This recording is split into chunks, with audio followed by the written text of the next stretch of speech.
A girl saved the life of the very child connected to the woman who publicly humiliated her, and she did it without thinking, without hesitating, without even knowing who that child was. A 13-year-old girl walked to the front of her class with a brace on her left leg and a crutch under her arm.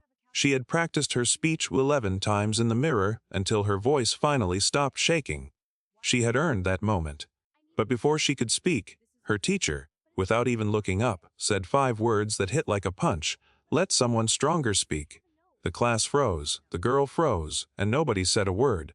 What that teacher didn't know, what no one in that room knew, was that this girl had already survived something that would have broken most people forever. Then 3 months late, a frozen parking lot, a child standing on ice, a 2-ton van sliding out of control straight toward him. With less than 2 seconds to react, the girl made a choice. She threw her crutch, ran on a leg that had already been shattered once, and slammed into the boy, knocking them both onto the frozen grass. A second later, the van smashed through the fence exactly where the boy had been standing. Sirens arrived. People gathered, and then someone said the boy's name. The entire place went silent, because the child she had just saved was the nephew of the same woman who told her she was too weak to speak. This is Maya's story. Stay with us because this story will leave you speechless. Before we start, make sure to hit like, share, and subscribe. And really, I'm curious, where are you watching from? Drop your country name in the comments. I love seeing how far our stories travel. August 29, 2025, 111 in the morning, Brookside Middle School, room 114, the kind of ordinary classroom that smelled like dry erase markers and last night's anxiety, where 23 students sat in rows with their notebooks open and their eyes down, pretending they couldn't feel the tension pressing against the walls. Maya Chen stood at the front of the room. She was 13 years old, 5 feet 2 inches tall, and she was trying not to shake. The metal brace on her left leg caught the fluorescent light every time she shifted her weight, which she did constantly, because standing still for too long sent pain radiating up through her hip in long, slow pulses she had learned to breathe through but never fully ignore. Her crutch was propped against the whiteboard beside her. Her note cards were in her left hand, crumpled slightly at the corner where her grip had tightened without her noticing. She had practiced this presentation 11 times. She had stood in front of her bathroom mirror and delivered every word until her voice stopped trembling. And now, standing here under 23 pairs of eyes, her voice was trembling again. "My topic is," she started. Mrs. Doyle cut across her without looking up from the grade book. "Speak up, Maya. We can't hear you when you mumble." Maya stopped. The class went very still. She took a breath and tried again, louder this time. "My topic is resilience and, if you can't project your voice properly, let someone stronger speak." The words landed like something physical. Several students flinched. One girl in the second row looked down at her desk. Maya felt the heat rise in her face, and she pressed her teeth together hard enough to feel it in her jaw. She was still holding the note cards. She was still standing. And then, from the hallway outside the classroom door, came the sound no one had expected, a sharp metallic slam as a locker down the corridor banged shut. It was nothing, a routine sound, ordinary and completely unremarkable. But to Maya it was everything. Her breathing stopped. Her crutch slipped. The note cards hit the floor in a scattered arc of white, and Maya Chen stood frozen at the front of room 114, no longer entirely present, her mind already somewhere else entirely. 2 years, 2 months, and 15 days earlier, to be exact. The sound of metal hitting metal wasn't new to Maya. She had heard it in her dreams almost every night for 2 years. She heard it in parking lots when shopping carts collided, in the kitchen when her father dropped a pot, and now standing frozen at the front of room 142, even though the locker slam was already over. But the sound in her memory was bigger, heavier. Final, June 14, 2023, Grant Avenue, 3 blocks from their apartment. It was a warm Saturday afternoon. She and her mother had gone to buy groceries, an ordinary errand that should have ended with them debating dinner. They reached the crosswalk at Grant and 5th. The light was green. They stepped off the curb together, her mother's hand briefly resting on Maya's shoulder before falling away. Maya was 2 steps into the intersection when she heard her mother say her name. Just her name. Not a scream, not a warning. a tone she had never heard before and never would again. She turned. The truck was already there. White, commercial, moving too fast. A driver who had run a red light at an intersection he likely crossed every day. The impact lasted less than a second and the rest of her life. She woke in a hospital bed. Her father sat beside her, head bowed, hands folded as if praying. She knew something was wrong before the pain hit fully, not because of the machines, not because of the unfamiliar ceiling. She knew because her mother wasn't there. The doctor spoke gently. Spinal injury, nerve involvement. She may walk again, but she will never run. Maya pulled the blanket over her face. Her father placed his hand on her shoulder, through the fabric, and left it there. The thought she never told anyone was simple and terrible. She had been 2 steps ahead, which meant her mother saw it first. Back in room 114, the note cards were still on the floor. The classroom didn't expect a witness. None of them had noticed the figure standing just outside the open doorway, a tall man in a K-9 unit uniform. A leashed German shepherd named Shadow sitting perfectly still at his left heel. Officer Daniel Ruiz had been walking the school corridor as part of a routine community outreach visit, the kind his department ran twice a semester. He had been about to move on to the next hallway when Mrs. Doyle's voice reached him through the open door. Let someone stronger speak. He had stopped walking. He stood in the doorway now, not entering, not announcing himself, just watching with the quiet attention of someone who had spent 17 years learning how to read a room accurately and quickly. What he saw was a 13-year-old girl with a leg brace standing at the front of a classroom, frozen, note cards scattered at her feet, her face drained of color. Shadow shifted slightly at his side. Ruiz placed one hand on the dog's back. Easy. Mrs. Doyle had not yet noticed him. She was walking toward Maya with an expression of controlled impatience, reaching for the fallen note cards herself, her voice clipped and efficient. Maya, you need to pull yourself together. This is a classroom, not a therapy session. Pick up your materials and either present or take a seat. Maya didn't move. She was breathing in short, shallow pulls that Ruiz recognized from scene response training. Panic response, active. He stepped through the doorway then, not loudly, not dramatically, but with the calm, deliberate presence of someone who had made his decision. Good morning, he said. The classroom turned. Mrs. Doyle straightened and looked at him with the particular expression of a teacher whose authority had just been interrupted. Officer, this isn't a good time. We're in the middle of a lesson. I can see that, Ruiz said evenly. He crossed to Maya first, crouching down and gathering the scattered note cards with one hand, setting them neatly on the edge of the whiteboard tray. He looked at her directly and kept his voice low enough that only she could hear. You're all right. Take your time. He stood back up and turned toward the class, letting the room settle around him before he spoke again. I'm Officer Ruiz. I work with the K-9 unit out of the 4th District. Before I move on, I wanted to say something. He paused just long enough.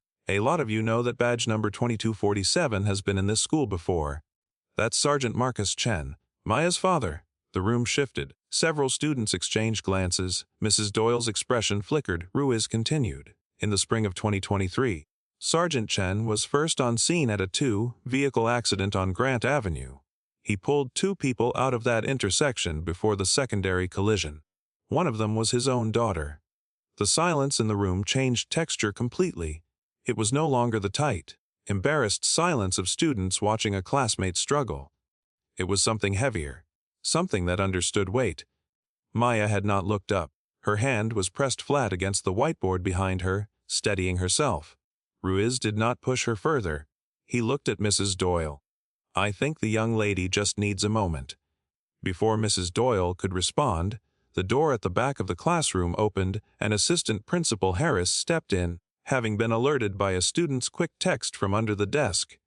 She took one look at the room, the scattered energy, the K-9 officer standing at the front, Mrs. Doyle's rigid posture, and said simply and finally, I think we all need to step back. Maya exhaled.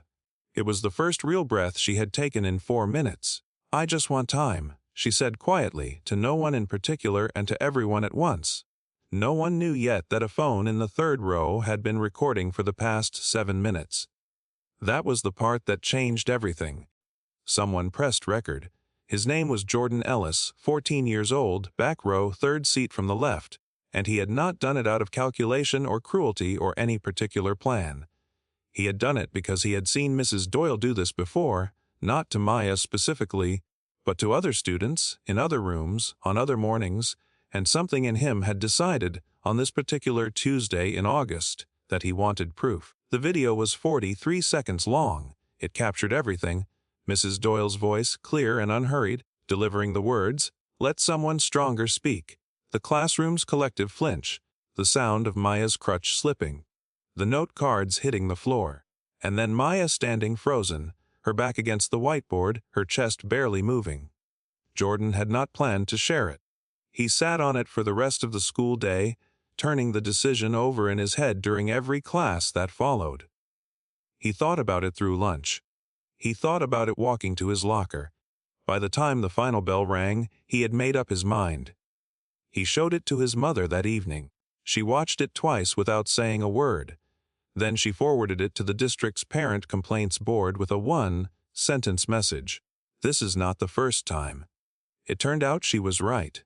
By the following morning, 3 other families had come forward with documented complaints against Mrs. Doyle spanning 18 months. A parent whose son had been told in front of his class that his reading level was not age-appropriate.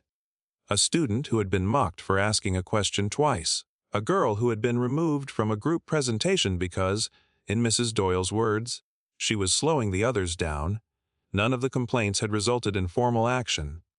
All of them had been filed, acknowledged, and quietly archived. The video changed that. By 9 a.m. on August 30th, it had been reviewed by the assistant superintendent. By noon, it was on the desk of the school board chair. By 3 p.m., Mrs. Doyle had been placed on administrative leave pending a formal review hearing, and a letter had gone home to every family at Brookside Middle School. Maya found out through her father, who sat across from her at the kitchen table that evening and slid the school letter toward her without speaking. She read it twice. Then she looked up. "I don't want her fired," she said. Her father studied her face carefully. "Maya, I mean it." She set the letter down and folded her hands on top of it. "That's not what I want."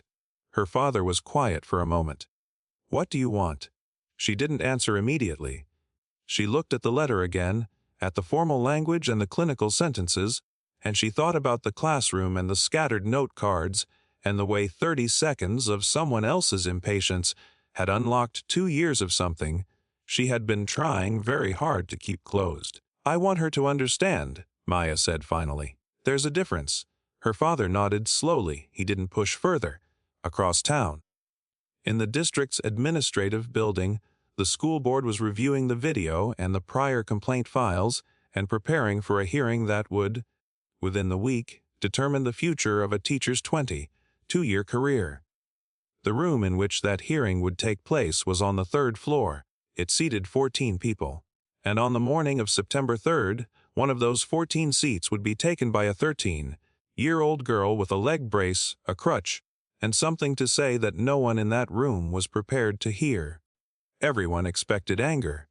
The school board had conducted enough hearings to know the pattern: complaints filed, evidence presented, voices tight with hurt, and demands for consequences equal to the damage.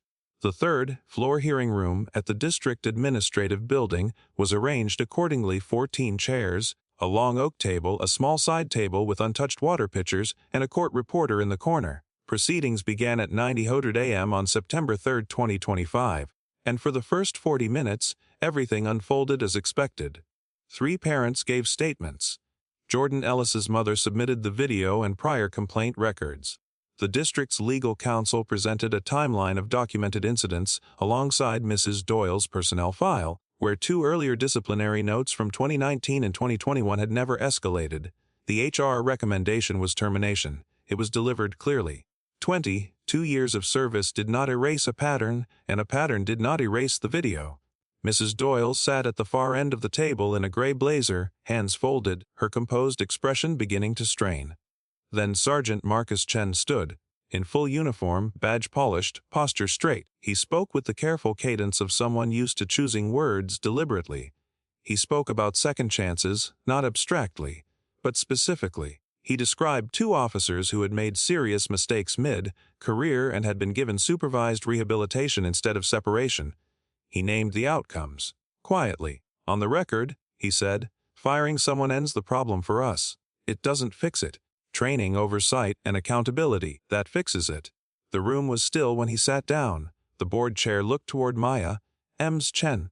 Maya stood carefully, steadying herself with her crutch. Every person in the room watched without a sound. She had no notes. I was the student in the video, she said, voice clear and even, though each sentence carried a measured breath. I have been that student in different ways since June 2023. I know what it feels like when someone looks at your limitations instead of your effort. I know what it does to you when the first thing a person communicates is that you are not enough. She paused and looked directly at Mrs. Doyle. I'm not here to ask you to fire her. A ripple moved through the board. I'm here because I want her to know what those 30 seconds felt like. Not so she feels guilty, because I think she doesn't know, and I think that matters. She sat down. Silence lingered. Then Mrs. Inger. Doyle pressed both hands flat against the table. His name was Caleb, she said.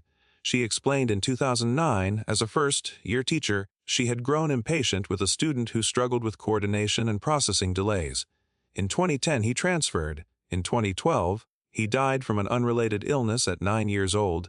I stood at his funeral, she said, and realized I took 2 years of his confidence. I confused pain with weakness. That's not an excuse. It's what I've been carrying. After 31 minutes of deliberation, termination was withdrawn. In its place, mandatory trauma-informed certification, supervised return after 12 weeks, and monthly reviews for 2 years. It was not the ending anyone expected. Maya walked into the pale September hallway light, her father's hand on her shoulder. She said nothing. She didn't need to. The healing had already begun. December 2, 2025 arrived the way winter mornings always did in Brookside, quiet, cold, and without warning. The sky was flat gray, pressing down over the school like a heavy lid.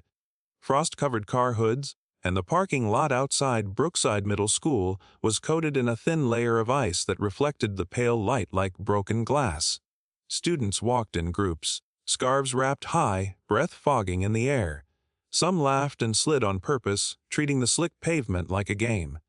Maya Thompson watched from across the lot, her brace secured to her left leg, crutch tucked under her arm, backpack tight on her shoulders. She moved slowly and carefully. She always did now. It had been 3 months since the hearing. 3 months since Mrs. Doyle's supervised leave, since the school board announced trauma training, since the video spread farther than anyone expected. 3 months since Maya chose understanding over punishment. People called her brave. She called it exhausting. She hadn't been sleeping well, though she told no one. She just kept showing up, pressing her crutch into the ground step by step, pretending the weight in her chest wasn't still there. Officer Daniel Ruiz was parked near the front entrance that morning. He came often now, not by order but by choice. Shadow, his K9, sat alert in the back seat. Ruiz noticed the ice before anyone else. He was about to step out when his radio crackled with a routine update. Nothing urgent. He looked back at the lot. A white delivery van turned in from Maple Street, slowing properly toward the service lane. The driver wasn't speeding. He was careful. But ice doesn't care about careful. The front tires hit the glazed patch and kept moving, steady, controlled by nothing. Maya saw it first. About 20 feet ahead, near the flagpole, 4 sixth graders laughed over a phone unaware. The van wasn't racing, but it wasn't stopping. Maya felt the scrape of tires before she fully heard it. Her body remembered that sound. June 14, 2023. Metal momentum. Helplessness. Tyler Marsh stood in its path still laughing. Maya didn't think she moved. Her crutch struck the ground. Pain shot through her braced leg. She ignored it. The van slid forward. The gap closed. Her eyes locked on the boy. And she ran. She threw the crutch. She didn't plan to. It just left her hand, clattering against the pavement to her left, and for one terrifying second she had nothing to hold on to but the frozen ground and whatever was left inside her. Her left leg screamed. The brace was not designed for this. The cold made the metal grip tighter, and every stride she took pulled against it like the world itself was trying to stop her. She didn't stop. She pushed through the pain the way she had learned to push through everything in the past 2 years, By refusing to let it become the loudest thing in the room, Tyler looked up at exactly the wrong moment. He saw her coming toward him, and for a split second, he looked confused. A girl running badly, limping hard, one leg dragging slightly, face tight with effort. He didn't hear the van. He couldn't hear it. There was no engine roar, no screeching brake, no cinematic warning sound. There was just silence, and then Maya's shoulder connecting with his, hard and deliberate, and both of them going sideways onto the grass strip beside the flagpole in a tangle of limbs and frozen breath. The van hit the iron fence post at the edge of the service lane with a low, dense sound, metal on metal, a sound that had no drama in it at all. It didn't explode. It didn't flip. The front corner buckled. The windshield spiderwebbed. The driver's airbag deployed with a flat crack. Then everything stopped. The van sat there, steam rising softly from the hood in the cold air, the engine still running, the radio inside still playing something low and indistinct. The ice around the tires was already cracking into fine, white lines from the impact. The silence lasted maybe 2 seconds. Then the screaming started. Not from Tyler, who was lying on the frozen grass blinking at the sky with the stunned expression of someone who doesn't yet know what almost happened to him. The screaming came from the students near the entrance, from a teacher who had just pushed through the front doors, from a parent who had been walking back to her car after drop-off. Officer Ruiz was out of his vehicle and moving before the echo of the impact faded. Shadow barked once, sharp and short, and Ruiz was already across the parking lot, radio in hand, calling it in with his voice completely level, because that was what 12 years of training produced. Maya was on the ground. She had taken most of the fall on her right side, which meant her brace hadn't twisted on impact, which meant she had been lucky in one very specific way. She had not been lucky in others. She could feel the warmth before she could see it, the spreading heat against her left calf that meant something beneath the brace had given way. She pressed her palm flat against the cold ground and tried to push herself up. Her leg wouldn't cooperate. She looked down. The brace had shifted, the lower buckle bent sideways from the impact. And through the gap in the fabric of her leggings, blood was already darkening the material in a slow, widening stain. Tyler sat up beside her. He was shaking, the way people shake when the adrenaline arrives a few seconds after the event, when the brain finally catches up to what the body just survived. He looked at Maya. He looked at her leg. His face changed completely. He was 11 years old and suddenly he looked about 7. His voice came out very small.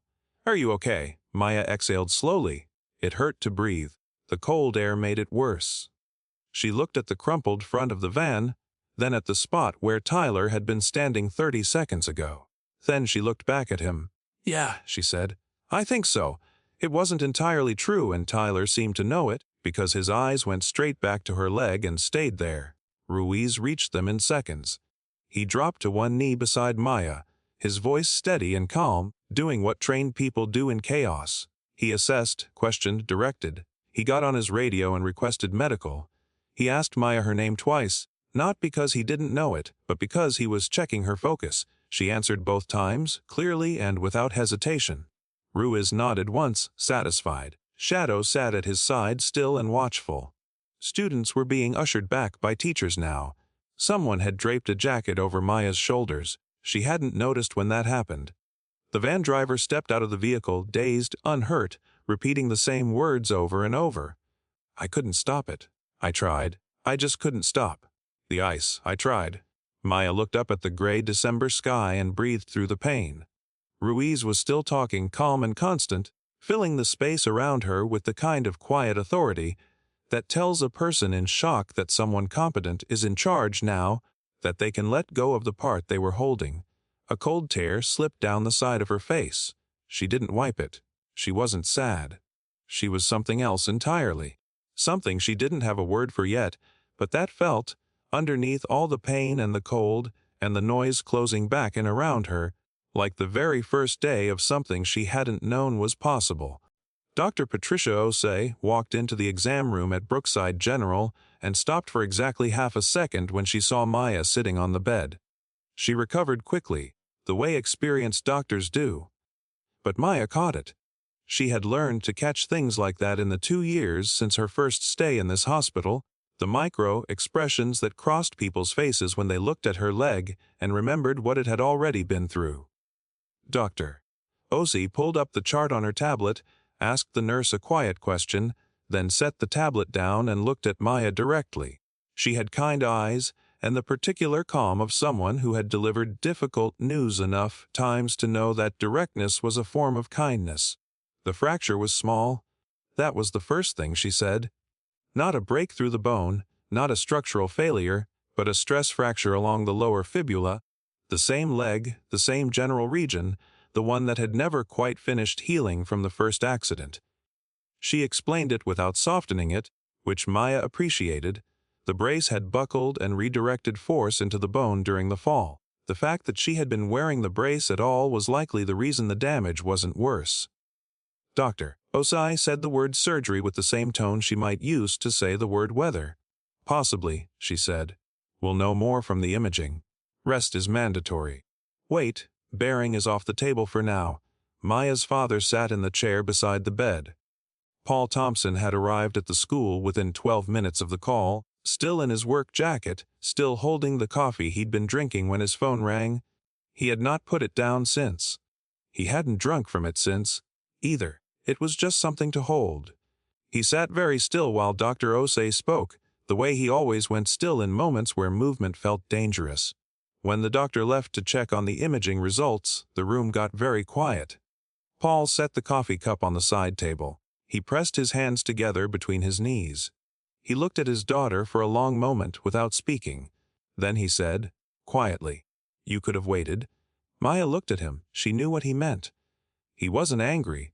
There was no anger in his voice at all, only something much heavier and more complicated than anger. He had spent 2 years building a life around, protecting her from the next thing that might break her. He drove her to school. He carried her bag when she was tired. He had attended every physical therapy session for the first 6 months, sitting in the waiting room with that same still posture, waiting. She understood what those 2 years had cost him. She understood it better than he probably knew. But she also understood something else now. She said, "Dad, because last time, someone saved me." He didn't answer right away. She kept going. "That man on Grant Avenue, he didn't know me. He just moved.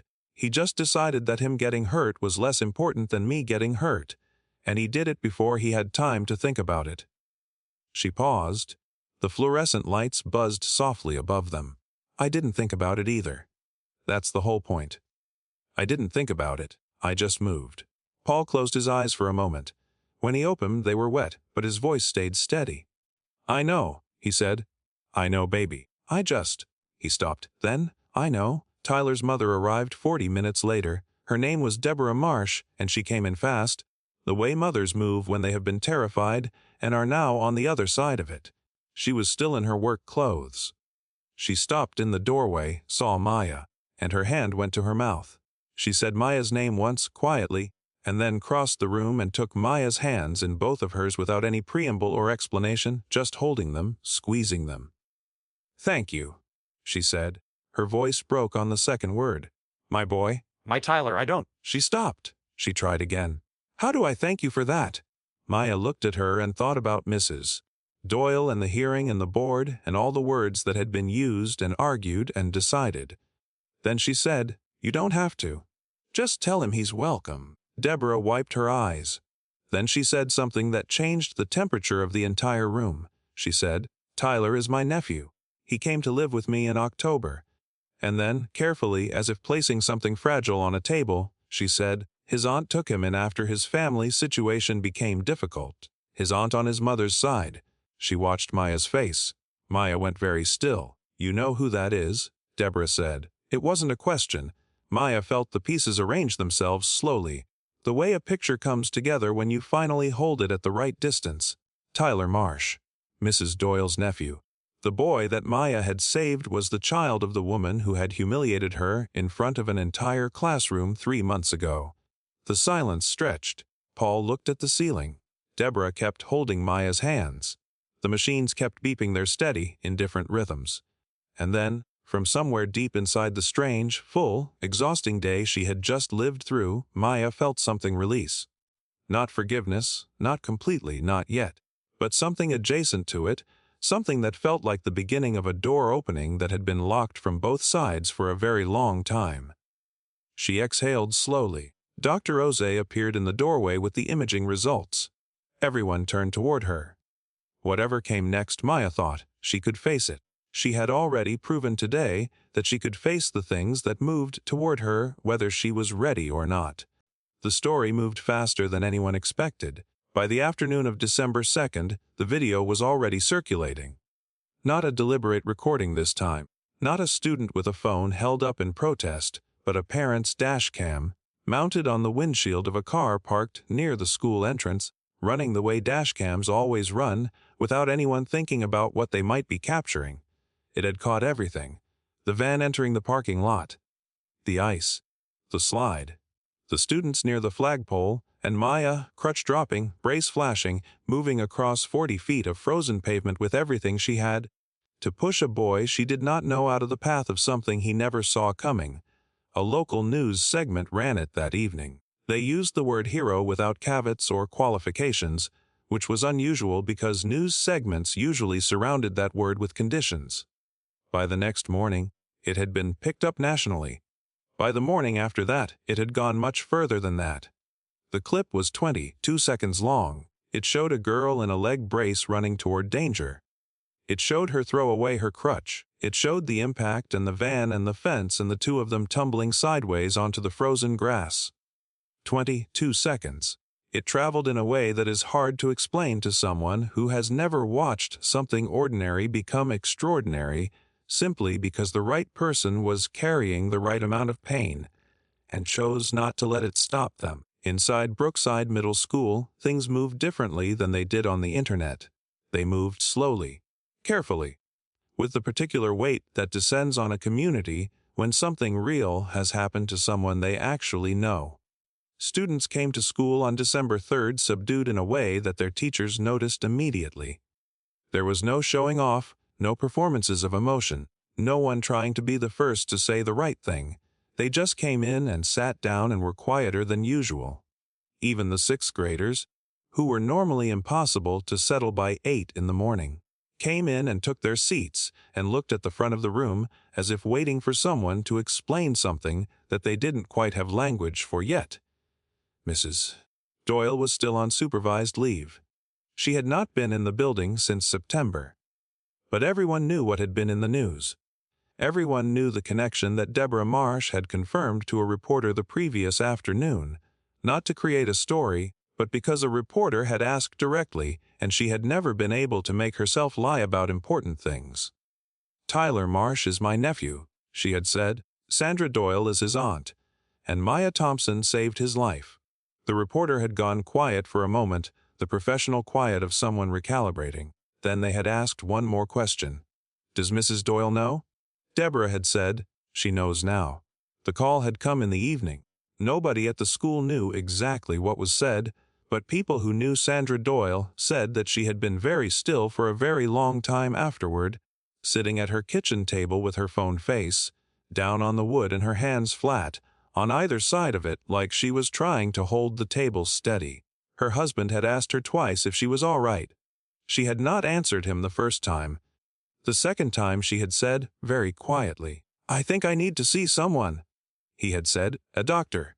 She had said, a counselor. He hadn't pressed her for more than that. Principal Webb addressed the school on the morning of December 4th. Not over the intercom, which is how principals usually spoke to everyone at once, but in person, moving from classroom to classroom, which is not something principals usually did at all. He stood at the front of each room and spoke for 5 minutes, without notes. He talked about what courage looked like when it was inconvenient.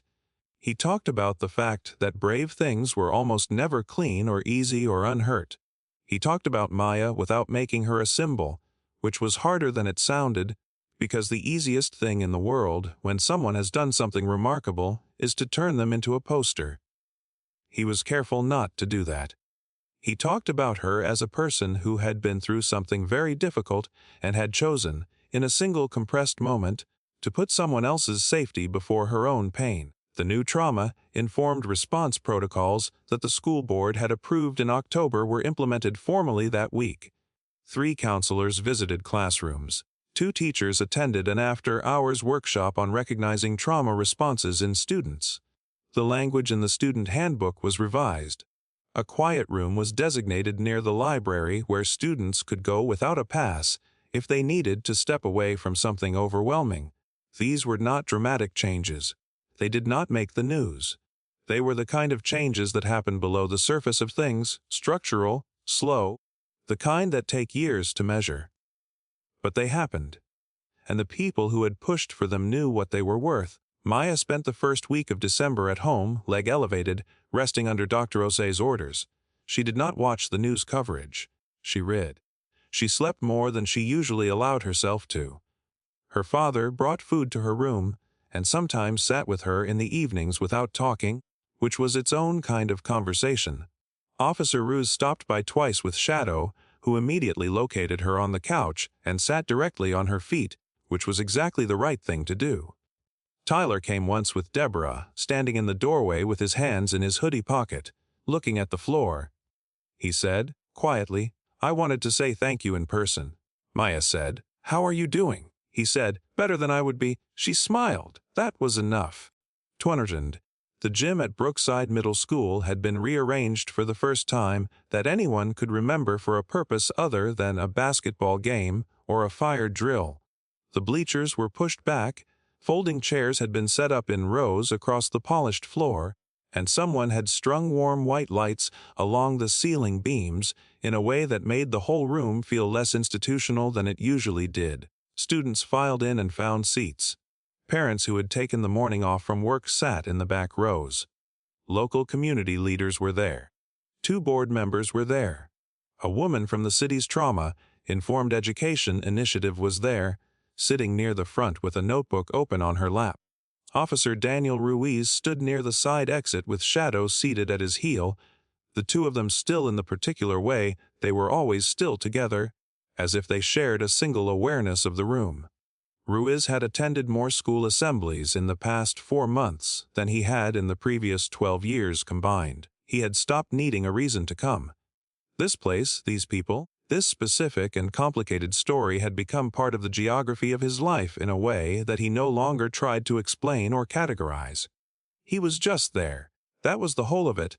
Maya walked to the front of the gym on her own 2 feet. Slowly, carefully, with the brace back in its proper position and a slight unevenness to her gait that the December fall had not created but had not helped either. She carried no crutch. She had not carried it today deliberately, not out of stubbornness, but because she had wanted to walk into this room exactly as she was. Not performing recovery, not hiding difficulty, just present. She wore a dark blue sweater and her hair was pulled back simply. She looked like a 14-year-old girl who had been through more than most adults would know how to carry. She also looked completely awake. Completely there. Principal Webb introduced the day first. He called it Second Chance Day, not as a celebration of any single moment, but as a commitment. A commitment to the idea that people and institutions and communities could encounter something broken about themselves and choose to do something different. He thanked the board members. He thanked the counselors. He thanked Officer Ruiz by name, which made Ruiz look briefly at the ceiling. He thanked Maya, and the room became very quiet in the way rooms become quiet when something genuinely important is about to happen. Maya stood at the microphone and looked at the gym full of people for a moment without speaking. Then she said, "I was afraid a lot this year." She said it simply, without apology or performance. "I was afraid in the classroom in August. I was afraid in the parking lot in December. I am still afraid sometimes about my leg and what it means for the future." She paused.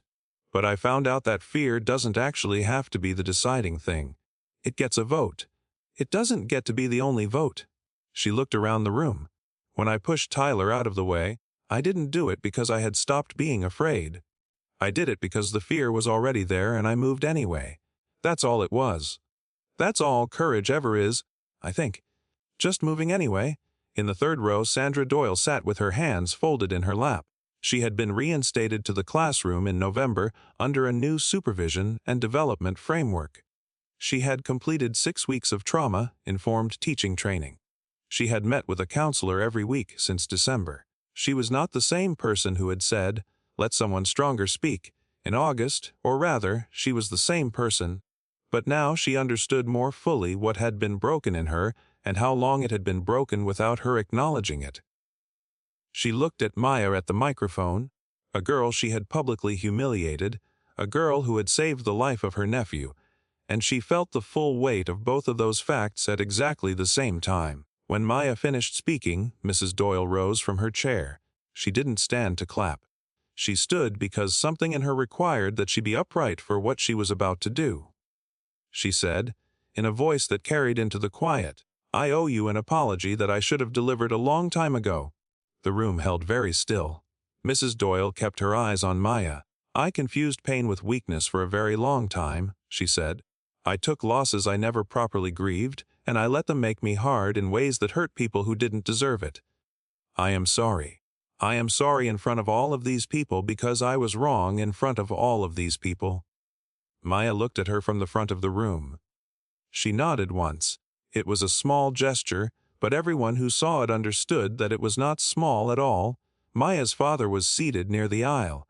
He had not trusted himself to sit far from a clear path to his daughter since August, an old instinct, protective, perhaps no longer entirely necessary but impossible to fully release. He watched Maya at the microphone and heard Mrs. Doyle's words and saw Maya's nod, and something long, held in him softened in a way he hadn't felt coming. He thought about the man on Grant Avenue who had moved without thinking. He thought about what it had cost him to trust a world that had already proven it could break his daughter. Then he thought about the girl standing at the microphone, steady and clear-eyed and more herself than she had been in 2 years, and he said under his breath, to no one in particular, "Sometimes they limp forward, and that has to be enough." Winter light came through the high gym windows in long, pale bars, crossing the rows of folding chairs and the polished floor and the faces of the students and the teachers and the parents who had shown up on a Thursday morning to be part of something they were still learning the name for. Shadow stood up at Ruiz's side and pressed his head briefly against the officer's knee, and Ruiz dropped a hand to the dog's ear without looking down. Maya stepped back from the microphone. The room broke into sound, not the polite, rhythmic applause of obligation, but the kind that comes up from the floor, uneven and warm and human, the sound of people who have been holding something in and are finally, carefully, letting it go.